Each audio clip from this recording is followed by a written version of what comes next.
अस्सलाम वालेकुम दोस्तों, कैसे हैं आप सब। उम्मीद करता हूँ सब खैरियत से होंगे, ठीक ठाक होंगे।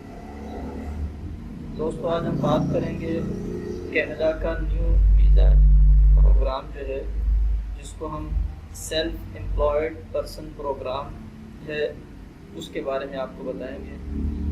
वो लोग जो कनाडा जाना चाहते हैं, उनकी ख्वाहिश है कनाडा जाने की, तो उनके लिए प्रोग्राम बड़ा सूदमंद है। वो लोग इसके लिए अप्लाई कर सकते हैं। उससे पहले जिन लोगों ने मेरा चैनल अब तक सब्सक्राइब नहीं किया, उनसे गुजारिश है कि मेरा चैनल सब्सक्राइब करें, ताकि आने वाली वीडियोस का नोटिफिकेशन आपको सबसे पहले मौसूल हो। दोस्तों ये प्रोग्राम जो है तमाम उन लोगों के लिए है जिनकी एज 17 से 52 साल तक है, यानी जिनकी एज 17 साल से लेकर 52 साल तक है, वो लोग इसके लिए अहल हैं, एलिजिबल हैं, वो लोग इसके लिए अप्लाई कर सकते हैं।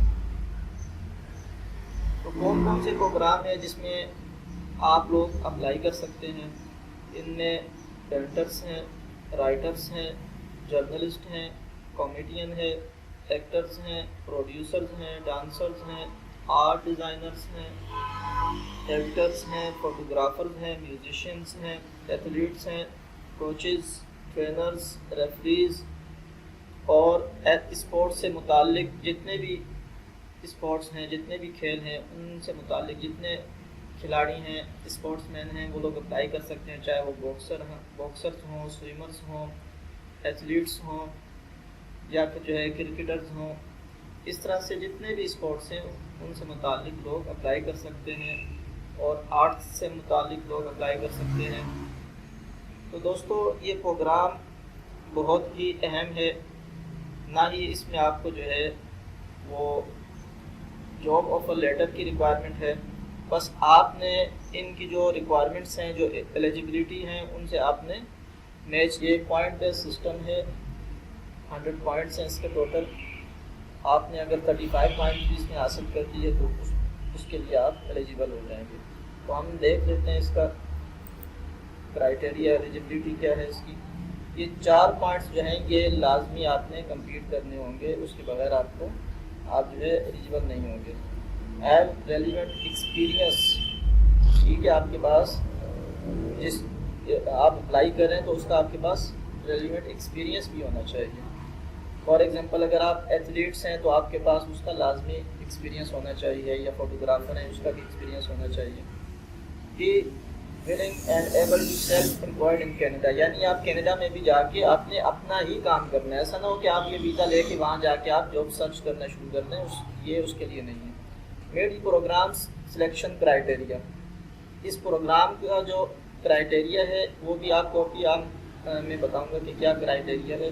Meet medical security and other conditions, ठीक है, मेडिकल होगा आपका, और आप जो है सिक्योरिटी यानी पुलिस सर्टिफिकेट भी आपके लिए लाजमी होगा, और इसकी कुछ दूसरी कंडीशन भी हैं जिनमें हम बात करते हैं। तो ये मैंने आपको बताया है कि पॉइंट बेस्ड सिस्टम है, मैक्सिमम जो है वो 100 पॉइंट्स है, उसमें से अगर आप 35 पॉइंट भी हासिल कर लेते हैं तो आप इसके लिए एलिजिबल हो जाएंगे। तो कौन कौन से हैं? एजुकेशन के 25 पॉइंट है, एक्सपीरियंस के 35 पॉइंट हैं, एज के 10 पॉइंट है, एबिलिटी इन इंग्लिश एंड और फ्रेंच उसके 24 पॉइंट्स हैं, अडॉप्टेबिलिटी के जो है वो 6 पॉइंट्स हैं। तो सबसे पहले हम देखते हैं एजुकेशन के ऊपर। अगर आपके पास मास्टर डिग्री या पीएचडी है, या आपने 17 साल की एजुकेशन जो है वो कंप्लीट की हुई है, तो उसको आपको 25 पॉइंट मिलेंगे। अगर आपके पास यूनिवर्सिटी की डिग्री है, बैचलर्स डिग्री जिसे हम कहते हैं, और आपके पास 15 साल की जो है वो एजुकेशन है, तो आपको उसके 22 पॉइंट मिलेंगे। अगर आपके पास 3 साल का डिप्लोमा है, या ट्रेड सर्टिफिकेट है, या अप्रेंटिसशिप है, या आपके पास 15 साल की एजुकेशन है, तो आपको उसके 22 पॉइंट मिलेंगे। अगर आपके पास 2 साल की डिग्री है, जिसको हम बैचलर डिग्री या 14 साल की एजुकेशन भी कहते हैं, अगर आपके पास वो है तो उसके आपको 20 पॉइंट मिलेंगे। अगर आपके पास 2 साल का डिप्लोमा है, ट्रेड सर्टिफिकेट या अप्रेंटिसशिप है, और आपके पास 14 साल की एजुकेशन है, तो आपको 20 पॉइंट मिलेंगे। अगर आपके पास 1 साल की डिग्री है, बैचलर्स डिग्री, या 13 साल की एजुकेशन है, तो आपको उसके 15 पॉइंट मिलेंगे। तो इसी तरह ये पॉइंट बेस्ड के ऊपर है। तो लास्ट जो है, जो आपका हाई स्कूल है, उसका आपको 5 पॉइंट मिलेंगे। अगर आपने सिर्फ मैट्रिक की हुई है तो आपको उसके 5 पॉइंट मिलेंगे। उसके बाद हम आ जाते हैं पॉइंट्स फॉर एक्सपीरियंस मैक्सिमम 35।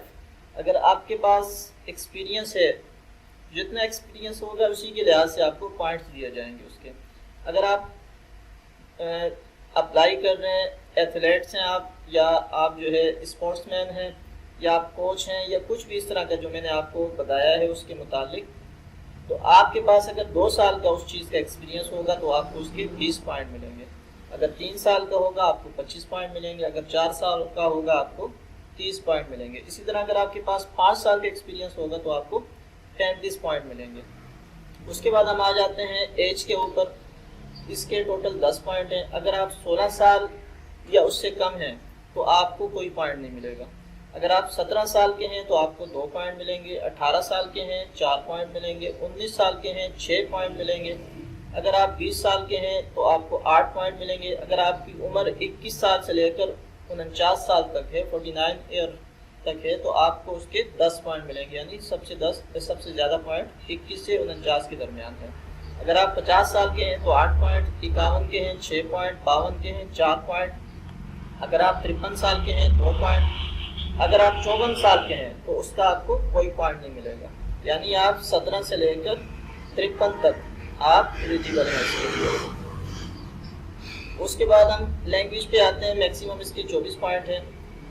यानी अगर आप बेसिक आइट्स की आपके पास बेसिक भी हो, listening, speak, read and right की जो है बेसिक भी हो, तो भी आप इसमें एलिजिबल हैं और आप इस पॉइंट्स बेस के ऊपर अप्लाई कर सकते हैं, चाहे आप इंग्लिश लैंग्वेज हो या फ्रेंच हो, इन दोनों पर। ठीक है, ये देख लीजिए, ये सारा आपको यहाँ पे मिल जाएगा। उसके बाद हम आते हैं कि क्राइटेरिया क्या है। एक्सपीरियंस जो मैं आपको बता चुका हूँ। अगर आपके पास 5 साल का हो, 3 साल का हो या 2 साल का हो, वो आपने बता देना है। एजुकेशन भी आपने वहाँ बतानी है। उसके बाद आपने एज के मुतालिक अपने बताना है। ठीक है, वो पॉइंट बेस्ड सिस्टम के ऊपर आपने ये सारी चीज़ें फिलअप करनी होंगी।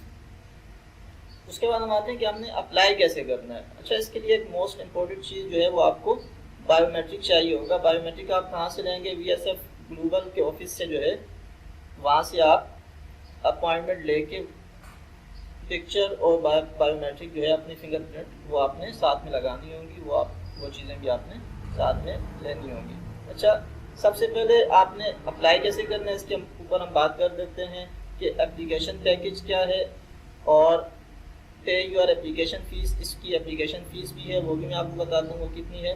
Submit your application. अच्छा, एप्लीकेशन पैकेज जो है उसमें आपने ये फॉर्म है, generic application form for Canada.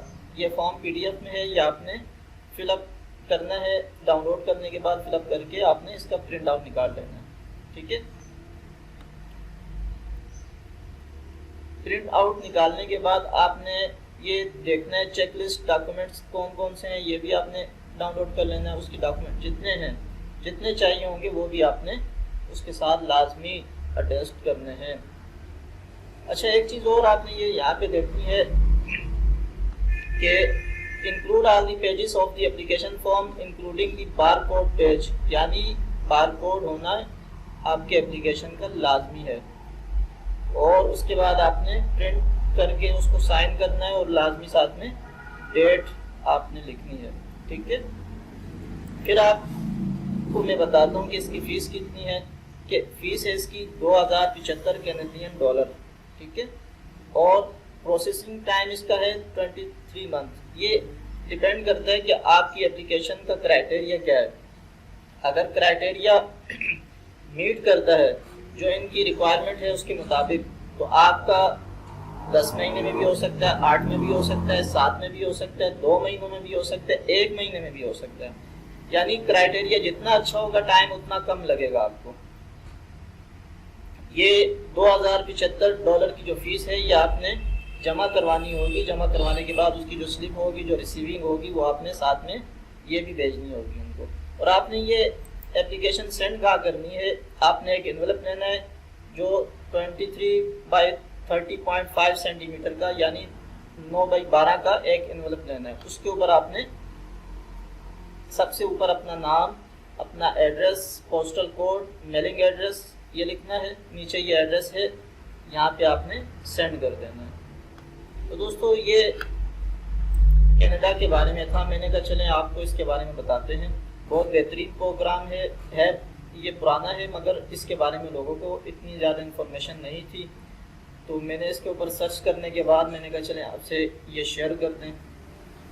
तो एक चीज़ मैं आपको ये बताना चाहता हूँ कि आप लोग सबसे पहले ये देखें कि आप वाकई इसके क्राइटेरिया से मैच करते हैं या नहीं करते। अगर तो आप मैच करते हैं, अगर आपका पॉइंट्स जो हैं आपके वो 35 या उससे अबाव हैं, तो फिर तो आप इसके लिए अहल हैं और अप्लाई कर सकते हैं। अगर आप इसके लिए अहल नहीं होंगे, आपने कुछ गलत बयानी की होगी, तो आपके वो पैसे जो हैं वो डूब जाएंगे, वो आपको वापस नहीं मिलेंगे। और दूसरी चीज़ आप ये करें कि जो लॉयर होते हैं इमिग्रेशन, कैनेडियन इमिग्रेशन के जो लॉयर्स होते हैं, जो इसके ऊपर लोगों के डॉक्यूमेंट्स जो है वो कंप्लीट करके देते हैं, आप उनसे मिलें, उनको आप जो है इस बारे में अपने डॉक्यूमेंट्स चेक करवाएं। अगर तो वो इस चीज़ को कहते हैं कि आप बिल्कुल अप्लाई कर सकते हैं, तो फिर आप बिल्कुल इसके लिए अप्लाई करें। वैसे आप बिल्कुल अप्लाई ना करें, आप खुद सर्च करें। इसका जो ये लिंक है वो मैं आपको डिस्क्रिप्शन में दे दूंगा, आप उसको पढ़ के अच्छी तरीके से समझ के अपने डॉक्यूमेंट्स को चेक करके उसके बाद आप, अगर तो आप समझते हैं तो अप्लाई करें, अगर आप नहीं समझते हैं तो अप्लाई ना करें। मैं ये नहीं कहता कि आप लाजमी इस पर अप्लाई करें, ये आपकी अपनी मर्ज़ी के ऊपर डिपेंड करता है। ये इन्फॉर्मेशन, असल मकसद मेरा था कि इन्फॉर्मेशन आपको दें।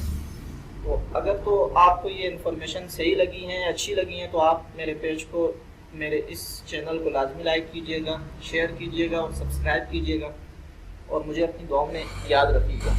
अल्लाह हाफ़िज़।